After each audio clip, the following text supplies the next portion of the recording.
Toastmaster, fellow members and guests. Jan is right, I delivered my ice-breaking speech not long ago, and I still remember this feeling, this trembling hands, these trembling legs, and I suppose not to forget this anymore. I will remember this forever. So, if today were a usual Toastbusters meeting, I would just told you about my usual duties as a timer. But since we're going to break the ice again, I'll tell you a story about time management and my experience in this field. From school course of geography and natural history, we know that there are renewable and non-renewable resources. The latter include fossil fuels, some other minerals, and so on. But the problem is that no one includes time to the list of non-renewable resources, and this is a big problem. We know that lack of time is not an uncommon thing today. We often hear and we often say, "Oh, I don't have time for this, I'm too busy. Oh, not this week, not this month, I'm too busy," and so on. Eventually, one can have time for his rest, for his hobbies, for the family, or cannot organize his working time to fulfill working duties. Consequently, we have a great number of different methods to organize your time and to have a success in time management. And tonight I'll tell you about two methods that are extremely helpful for me. The first point that we should remember is we are neither robots nor Julius Caesar to do several things simultaneously. Of course, one can try, but I suppose it will be a 99% failure. In my opinion, focusing on one action is far more efficient because it's easier for our brain to work this way. And I believe that focusing on one action is at least half of the success. This rule seems to be rather easy, right?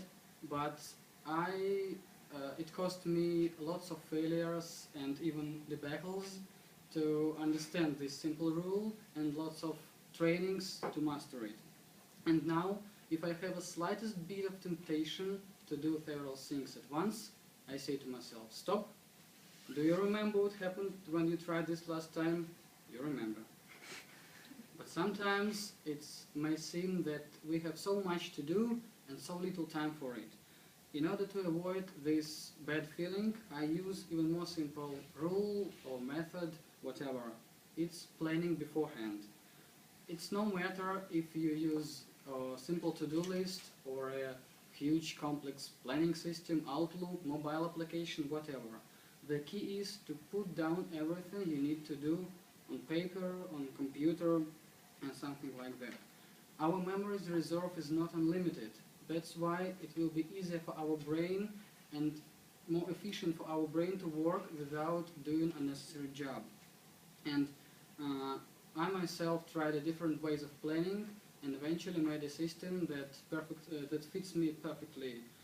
Just every weekend I have about an hour to plan my week, and I put down my university timetable, my part-time job timetable, my meetings, Toastbuster meetings, some other things. Then I see how much time is left and put there things that I should do. Moreover, I try to make my plan rather flexible in order to change it if some force majeure occurs. All in all, we should remember that time is a non-renewable resource and we should spend it reasonably. And moreover, there is often deficit of time in our life, especially in such a furious life-tempo city as Moscow. That's why time management skills, in my opinion, are very important, both for business and personal life. And now, I'll briefly tell you about my usual timer's duties and these beautiful colored signals. So when you speak and when you see that green signal, this just means that you have reached your minimum time limit. When you see this yellow signal, that means that you have 30 seconds left. And if I show you the red signal, be aware because your time is up and you are to end your speech as soon as possible. So good luck and don't waste your time.